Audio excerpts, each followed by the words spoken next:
Agency theory points to the idea that the managers and the directors of the company are agents to the owners of the company, or the shareholders. Agency theory has also been called shareholder primacy, the idea that shareholders are really the ones that need to be listened to whenever the directors or the management of the company are making a decision. Agency theory also has implications both on the company and on society. One of the biggest challenges that have arisen because of agency theory is a vacuum of accountability. Agency theory says that the owners or shareholders are responsible for the actions of the company, and yet the owners and shareholders do not manage the company. That's done by the management and the directors. And therefore we have a difference between who is responsible for the impacts and implications of the company.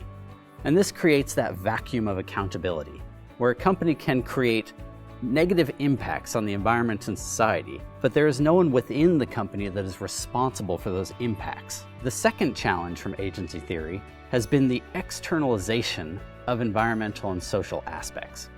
If we consider that shareholders as owners are the only ones responsible for the direction of the company, then that implies that we need to externalize all costs in the interests of maximizing profit and revenue for the company. That means that if I can put costs up for the environmental impact and degradation onto someone else other than the company, that is good for the owner or the shareholder, because we're assuming that that owner is only interested in short-term profitability. Well, that has implications where that cost goes. That cost is then externalized to the environment. It is externalized to communities. And this is true across a lot of sustainability issues, where we assume shareholders are interested in short-term profit maximization, then those externalities are, by definition, pushed out of the company onto other people around the company. And you can see in the world of sustainability that becomes a huge challenge for how we convince a company that it needs to take responsibility and take action for these sustainable issues. The third potential challenge with agency theory is that it can have an effect of exacerbating inequality.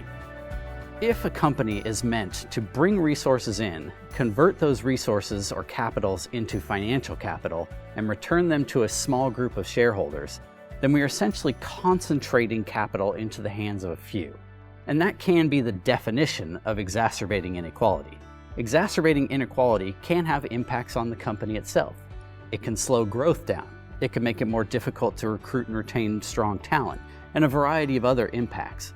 So by exacerbating inequality, by concentrating financial capital, we might actually be dragging the business down. Shareholder expectations are changing as they understand the impacts, the risks, and the opportunities from sustainability. Legal precedent is supporting the relationship between shareholders and managers, not as agents, but as fiduciaries of one to the other. The result is that sustainability is not only considered to be important around companies, but we're starting to see how it is part of fiduciary responsibility itself. The appropriate and the responsible fiduciary today almost has to consider sustainability aspects. If you don't consider these material risks of environment and social aspects in the way that you are managing your company, then you could be violating your fiduciary duty. You could be violating your responsibility to shareholders to act with independent judgment on their behalf as beneficiaries.